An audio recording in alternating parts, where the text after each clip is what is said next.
Hi, I'm Marcel, and welcome to an extra presentation on the Artificer. So what does the Artificer do? To put it simply, you create magic items. Most mages simply cast spells and are their own conduit for their magic.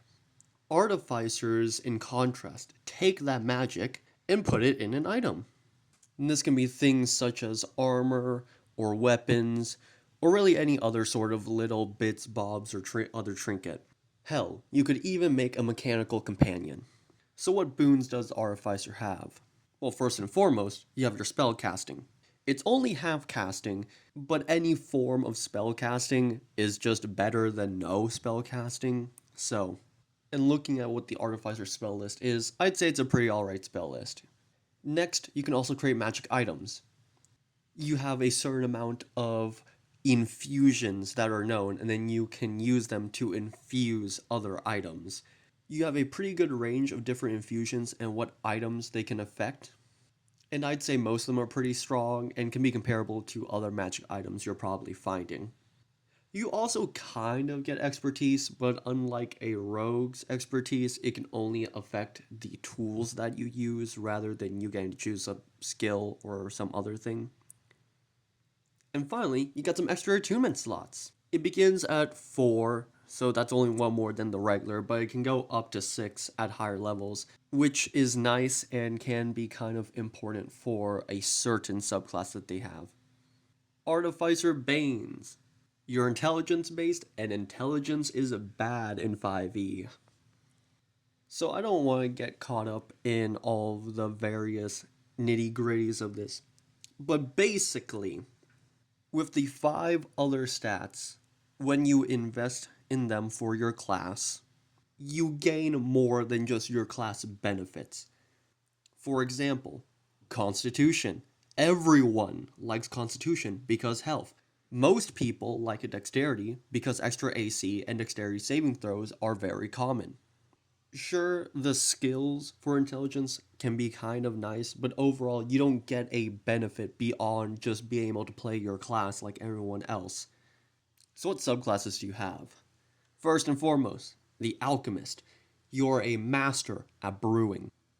Potions. You're a master at brewing potions. You can make these things called experimental elixirs. You get one free one every long rest, I believe, and you can make more using spell slots. And they have a wide array of various useful abilities for you and your allies. At later levels, it's basically just upgrading your experimental elixirs. The Armorer. As the name implies, this artificer centers around the armor that you wear. Usually some kind of heavy armor in my experience. You can create or designate some armor as your arcane armor, and you get certain benefits while wearing that armor. And furthermore, there's 2 different types of armorers, the Guardian and the Infiltrator.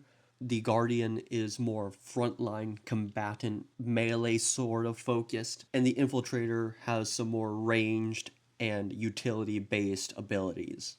Next up, the Artillerist.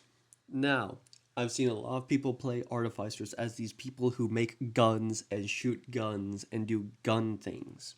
And I just think the Artificer can be way more than that. That being said, if you are going to go into that, might as well go all the way with some big magical cannons. That's right, you can make actually tiny and small sized artillery cannons, but like big gun. They don't even have to damage enemies. You can actually make a support-based artillery cannon that gives allies temporary HP due to, I guess, infusing them with the good magic. You can also make what is known as an arcane firearm, but that's just putting artificer inscriptions on some wand or rod. I prefer the mage cannoneer way of just giving yourself a big cannon to shoot magic out of, sort of like what's shown in the official art. Finally, there's the Battlesmith. So you have some combat utility, but the main reason you're probably using this is for the Steel Defender. You just get some mechanical bestie who's there for you, and they're really cool. Your later level abilities have to deal with improving your Steel Defender and also one of your more direct combat abilities. But that's not the important part. The important part is, this guy's really cool. There's a lot of ways you can flavor it. Obviously, there's the classic mechanical dog, which is shown in the art there. Or you could have like some little golem guy who's following you around like some sentinel. Something more exotic like a rhinoceros. Or what I did when I made a battlesmith, where I basically had a wingless bone devil as my steel defender. So that was the Artificer. It's not really one of my preferred classes, and I think depending on the type of setting for your game, it's not gonna jive very well with the rest of the setting depending on what you do. For example, something more freeform like the Forgotten Realms or hell something like Eberron would be great for. But if you're playing something lower fantasy, maybe Mystara or Greyhawk, something like that, I probably couldn't see the Artificer fitting in very well unless you do some major changes to their aesthetic.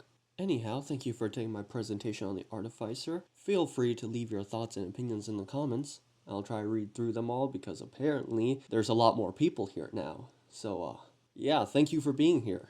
Bye bye.